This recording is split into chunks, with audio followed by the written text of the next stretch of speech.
Hello everyone, my name is Jen and welcome to the Book Refuge.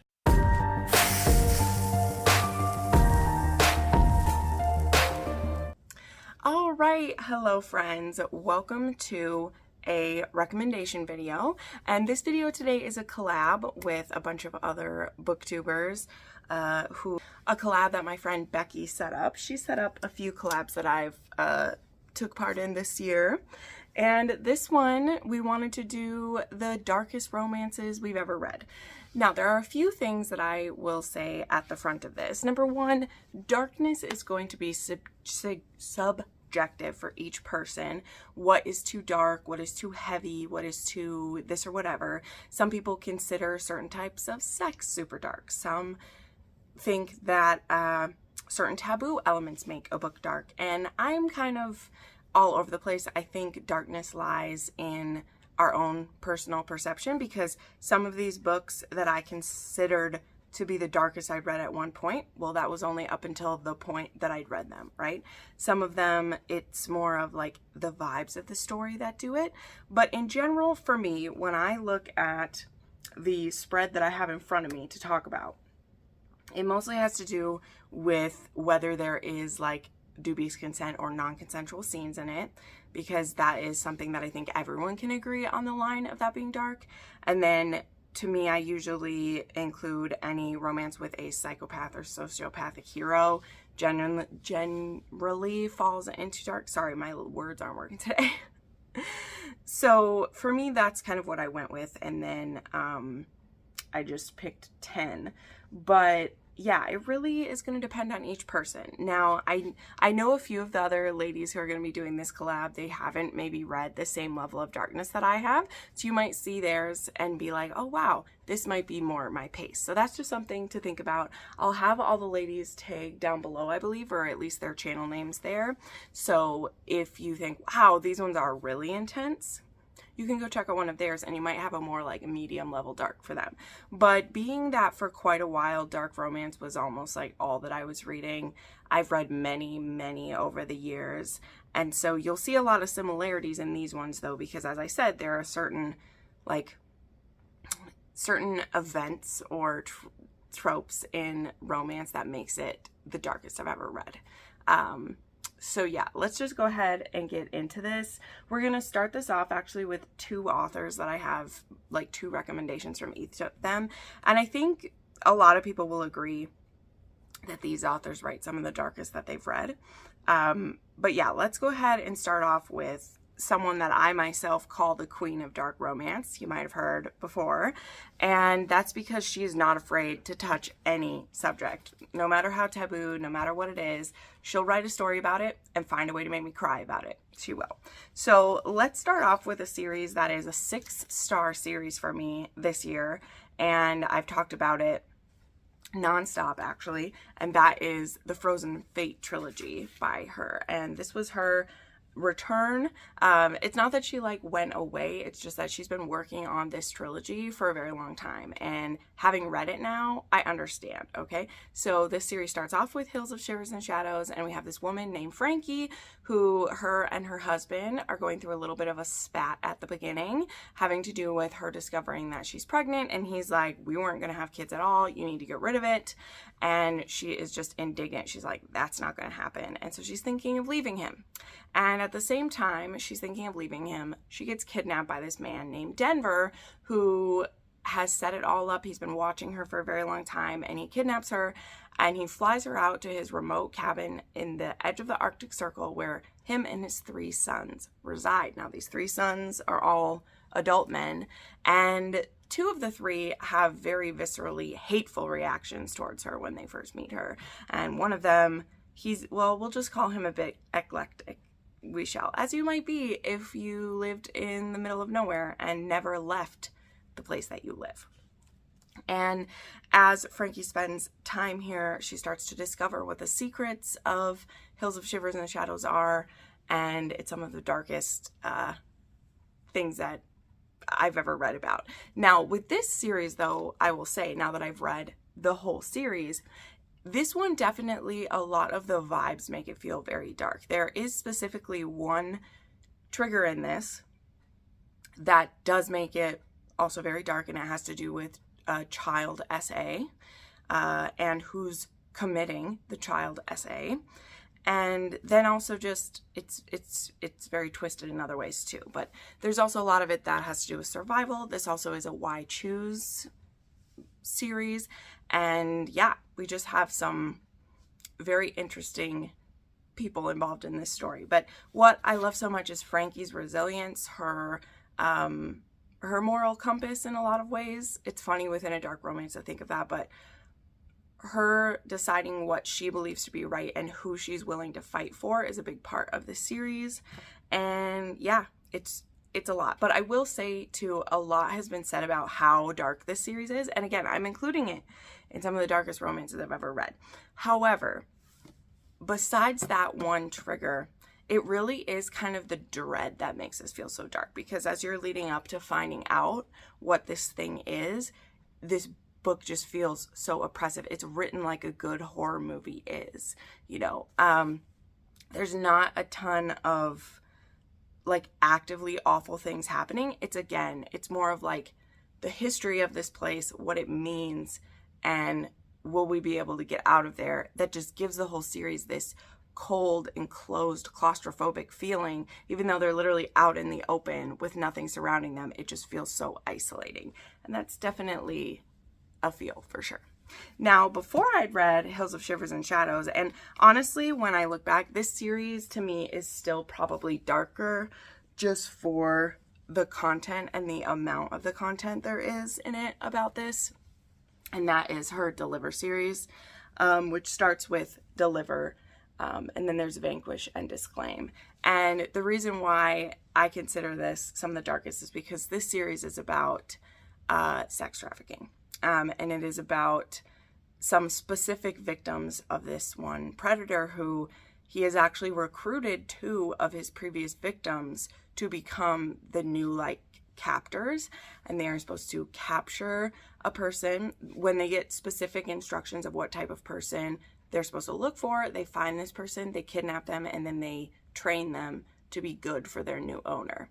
And so we start off with Liv, who her job is to kidnap Josh, who's this college football player. He wants to become a pastor. He's as good can be. He's a virgin, all of these things.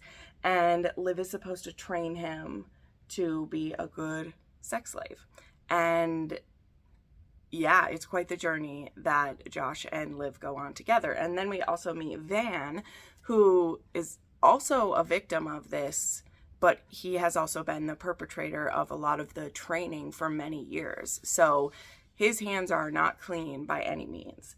And book 2 in the series, Vanquish, is about his love story and who he finds to be his. And it's very, like, this whole series is very twisted, but particularly the first 2 books, which are about Liv and Van, are really us getting used to everything. And then once we get into book 3, which is Disclaim, is when this series really becomes what it is. And it's about the freedom fighters, who these people were the people that Van and Liv had captured before.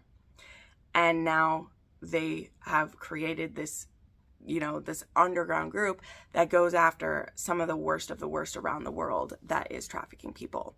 And so they're, you know, working outside the bounds of the law, working with whatever skills that they have and the resources that they have to take down these operations, just as their like service back to the world, and to make it so others don't have to go through what they went through.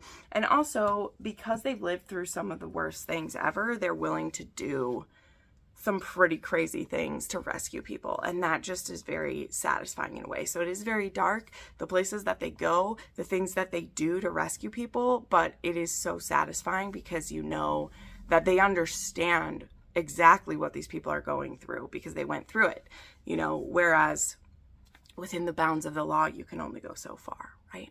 So yeah, those are some series from Pam that are really, really dark. Okay, quick change. Sorry, my hair was driving me crazy. So we put it up and let's get back into this. Okay, the other author who writes some of the darkest things I've read, of course, is Sam Mariano, all right? So first, let me talk about a standalone from her. And no, I'm not tearing Untouchable, because though that is one of my favorite dark romances, in all honesty, it's not the darkest romance that Sam Mariano has written. It's just the one that most people know about. It's the one most beloved by her. And it's fantastic. It's one of my favorite books of all time. But in reality, it's not the darkest thing that I've read before.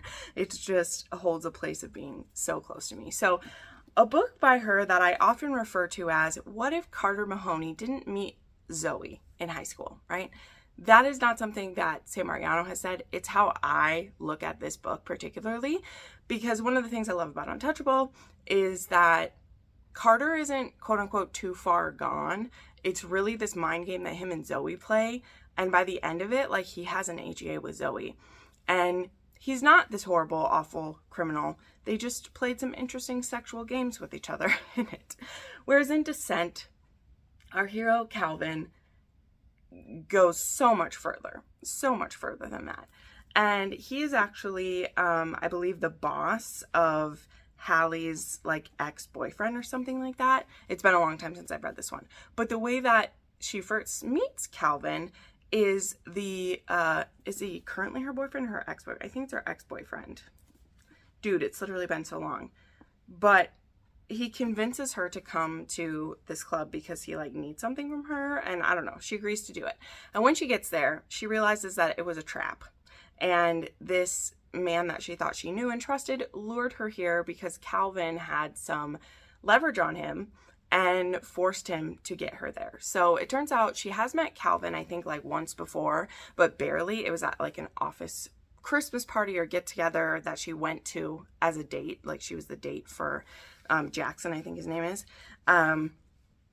And he wants to fuck her really badly, like Calvin does. And so this place he's tricked her into is called, I think, the Heaven or Hell Club or something like that. And it's a place where people play a lot of sexual games together.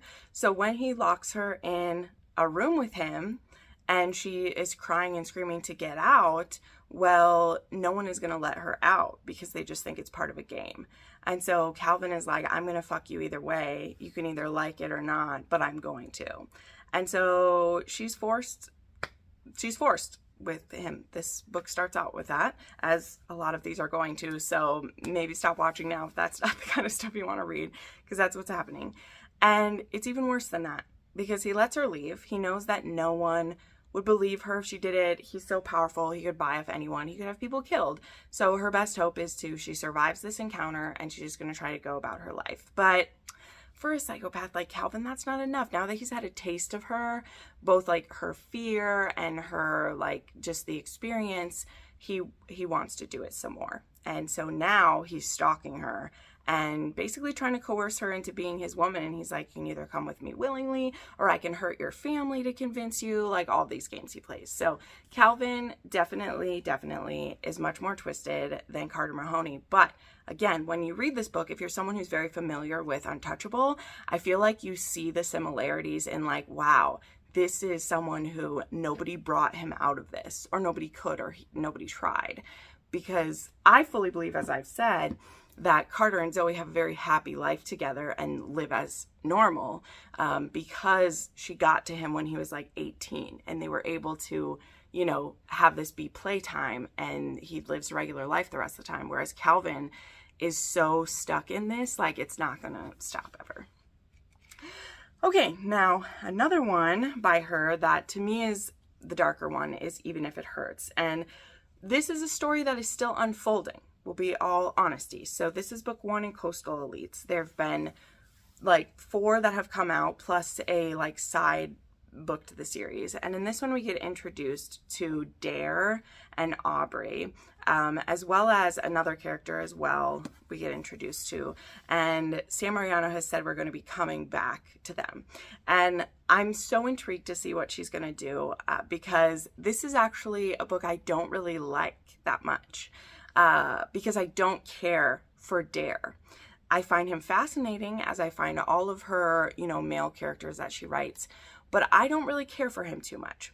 However, again, I'm going to continue reading this series, and I think you do have to experience him to see where it goes. And a lot of people love him. Like, I'll be clear. A lot of people, this is their favorite Sam Mariano. Do I fully understand that? No, because I like many, many others other than this.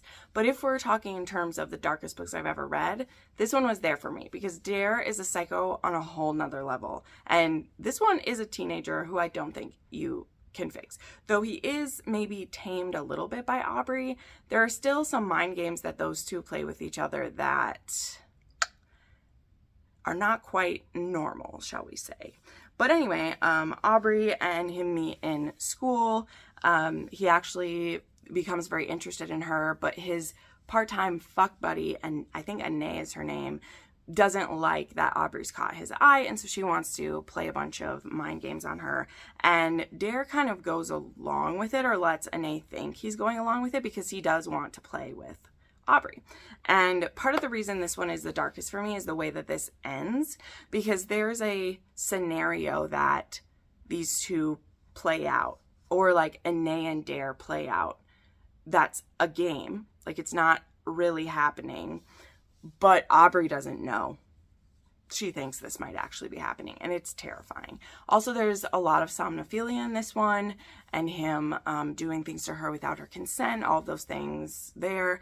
So I know I maybe haven't made this one sound as, you know, that as much as the other ones, but it's still fascinating. And because of where she's going to go, where I think at least she's going to go, we haven't seen the last of Dare and Aubrey. They do show up in the other books. So you do really need to start here, in my opinion, if you'll want to go on the full journey. And man, I trust Sam Mariano to do just about anything, even if I'm like nervous. Like, I trust her to do just about anything. Okay, now we'll speed up a little bit about some of the other ones. Those are the 4 that I like have the most details about. These other ones we'll just kind of push through here. So we have Fear Me, Love Me by Lilith Vincent. This is a Labyrinth reimagined, and this has this very powerful man who our heroine's father owes money to, and to get payment, this man steals her little half-brother from her. And her father and stepmother aren't really doing anything enough to get him back, and so she goes and offers herself in exchange. And this guy actually has a big maze on his property, and he's like, if you can make your way out, I'll let you take the kid and go.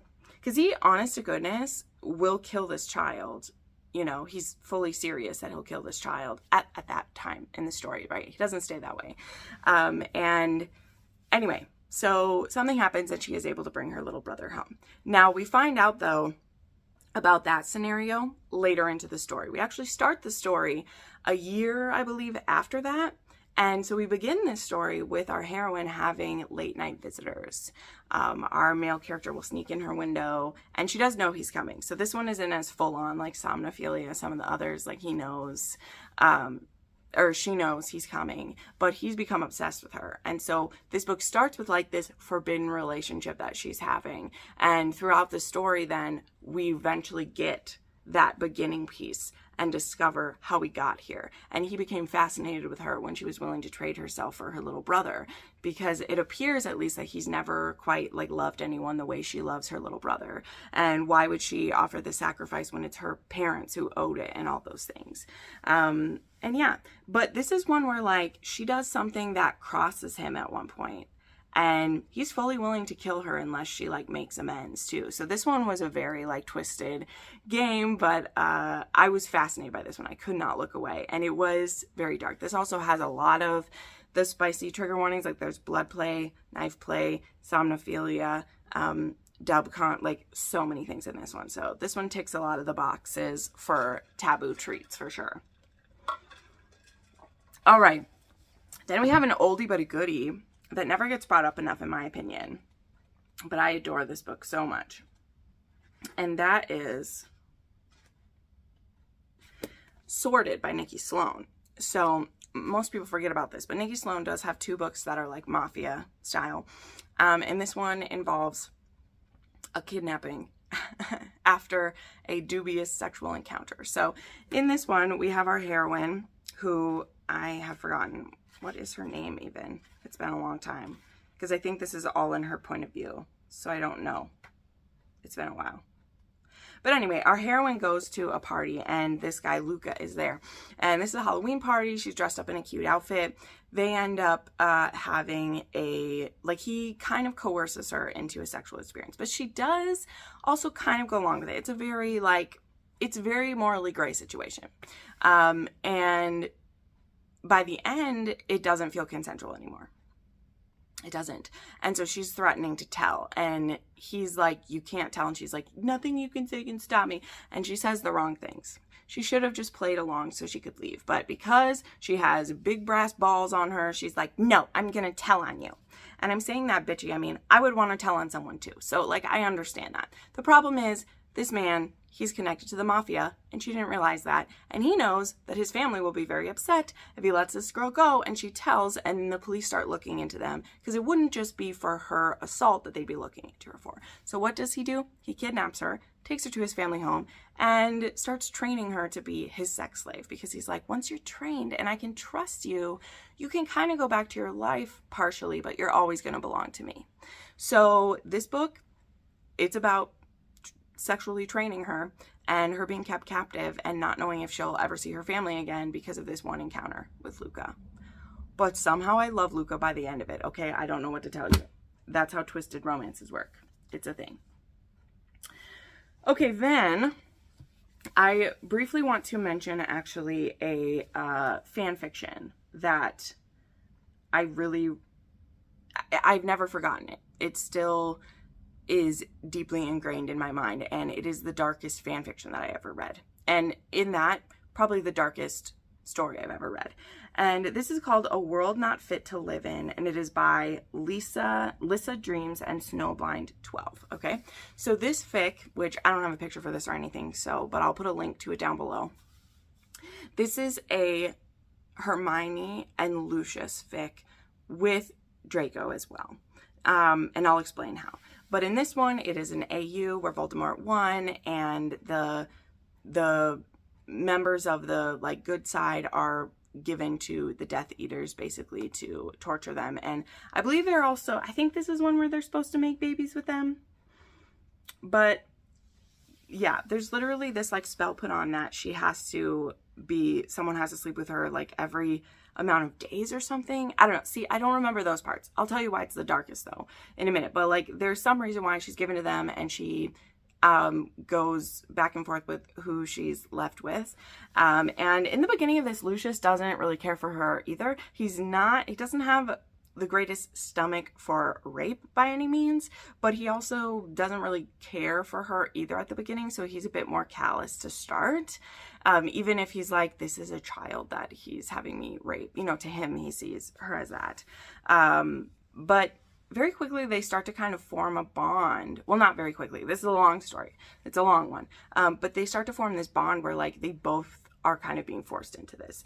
Granted, from the outside, it feels like he has the better deal of it because she's the one that's being assaulted, but he doesn't want to be doing it either. However, there's something a bit twisted about Draco in this one because he seems totally on board with it and just loves that he's getting to assault this mudblood freak as much as he wants and have as much sex as he wants with her, and it's very hard to read. Now, again, one of the things I will say about, how do I word this? Things aren't what they appear. I'll say that.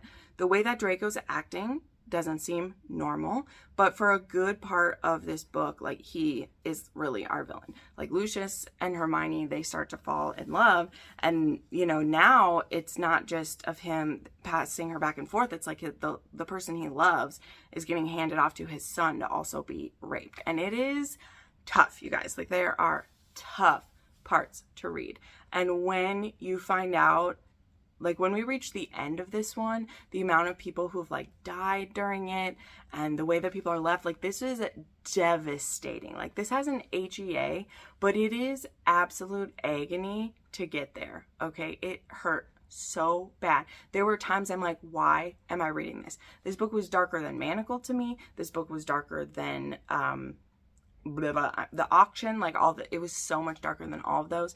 It was absolute agony.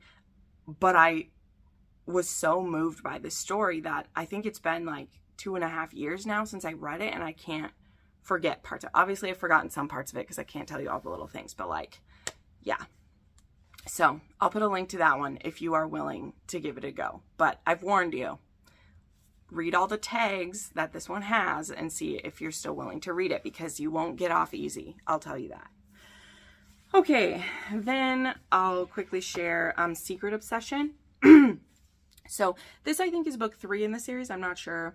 But what I really like about this one, so this is a brother's ex-girlfriend scenario, and our heroine has been dating the older brother for like a year. And Miles, he's been biding his time, because here's the thing. Miles actually wanted her first. And his older brother ended up taking this bet where he was supposed to like get this girl to love him or something like that, even though like he knew his younger brother wanted her. And so the older brother, he's a dick for this. But now finally she's broken up with the older brother, and Miles is ready to get her. But does she want anything to do with the White Shaw Boys anymore? Not so much. So Miles has to go to some serious lengths to bring her over to seeing things his way. So he stalks her, he puts her in very difficult positions, he blackmails her, but yet he'll have these really sweet moments where he's like, all I want to do is take care of you, and you were with my brother. And it's like, sir, she didn't have a choice. Or I mean, that's not true. She had a choice to be with his brother, but like she didn't know that she had a choice, right? For that. But anyway, this whole series by S. Mastery, pretty dark. There's like Dubcon, somnophilia, stalking, primal play. Like this series has some of everything for sure. Okay, then there's also this series, which I haven't mentioned in a hot minute here, with Chastely Bitten by Lexi C. Foss. Now, I still need to read the last book in the series, but I read the first 6 of them. And this is about a world where vampires and werewolves have basically subjugated humans, and they can use them for whatever they want. And there are even some humans that have particularly tasty blood that the vampires want. And so at the beginning of this, we have this heroine who, she's getting basically auctioned off at this blood day, and she's getting given to this vampire lord or whatever, and she's just supposed to become his little pet. Now the thing is, this vampire lord actually doesn't quite like how things are going, okay? And they're like, if we keep using people this way and doing this with them, we will run out of people eventually. So we need to find a way to help the humans flourish, because, you know, and of course he still kind of sort of sees her as cattle, but it's like you know, like when we have an endangered species, right? So he cares. That doesn't stop him from ending up taking her and making her his, but he has plans to use her to help him infiltrate some very dangerous places, we'll say. But yeah, this whole series is really dark, very heavy, lots of blood and murder and things, but it was also a really hot series. And it is sad to me that I fell out of this series, but part of it was, and I'm not blaming her, because the author, she had a baby in here, she had a bunch of stuff going on, but the last book was put off, I think, almost 2 years, and I completely forgot everything, and I don't have the time to reread 7 books to get to the last one. So I do own the last book, but I don't know when I'm going to get to it, just because of that. Like, I can't remember enough, but I still know I gave one of the books in this series, I believe book 4, I gave 6 stars to the year that I read it. I loved it so much, and I gave a lot of the other ones 5 stars. So I still will stand by that. Just haven't read the very last one, but I loved this series. I binged the ones that were out really quickly, and then it was just a waiting game. This is why I don't love to start series before they're finished. Does that happen to me all the time? Yes, but I don't love it. Okay. Finishing this up real quickly here, okay? We have Hitched by Lauren Beale. This is one that, again, not my total cup of tea, but this was very, very dark. There is an escaped convict, and there's this woman who it's raining, sees this guy looking for a hitchhiker, and so she picks him up, even though, like, picking up a dude in the rain, in the dark, not her smartest move. Because as soon as she gets in, this guy is hijacking her. And she's like, no, you can't. And I remember from some of the things that she says, she's basically saying, like, my husband will be, like, he'll be so mad. And he's thinking, like, lady, I'm hijacking you, like whatever, it becomes clear that her husband is actually really abusive. And so somehow she would end up being blamed for being hijacked, which again, just to be honest, she does stop for the guy on the side of the road, and that's a stupid thing. Whether you have an abusive husband at home or not, that was not the smartest move. But what ends up going on from there is this actually becomes a bit of a Bonnie and Clyde type of thing, because she's reluctant to be with him in the beginning, but she kind of gets on board with it, in my opinion, a little too easily. And this is a book that I say when I talk about it that this book might have a happy for now, but I fully believe these two will get caught by the police within a year after this is over and die in a shootout with the police. That's just what I believe. So that's why I think this is a Bonnie and Clyde type situation. But a lot of people, they just go gaga for Lauren Beale, and it was one of the darkest things I read, so I'm putting it here with you. And then I'll round out this by, of course, I have to, but I put it at the end because I talk about these books nonstop. We, of course, have the Legacy of the Gods series, okay? It starts with God of Malice. This whole series is pretty dark. It has lots of dubcon. It has primal play. It has blood play. There's knives. There's guns. Like, it's all that. It's a bunch of wealthy kids of the mafia, kids of the criminal underworld at these two colleges running amok. And I love this series. It's great. The whole series is complete now, so you can binge them all. And I'll always have a soft spot for these, for sure. They belong there. So yeah, there we go. Those are some of the darkest romances I've ever read. And I'm sorry if this was a little bit like blah, blah, blah. Like, it's really difficult to narrow that down. Again, all different people think darkness is different, but with these ones, they're all ones that I felt squirmy and uncomfortable when I was reading them. And that to me puts me in a dark romance place for sure. But thank you so much for watching. Again, thank you to Beccie and my fellow collaborators for making this with me. Make sure you go check out their videos if you're looking for a different level of darkness or just more Rex. Definitely go check that out. Thanks so much, friends. Bye.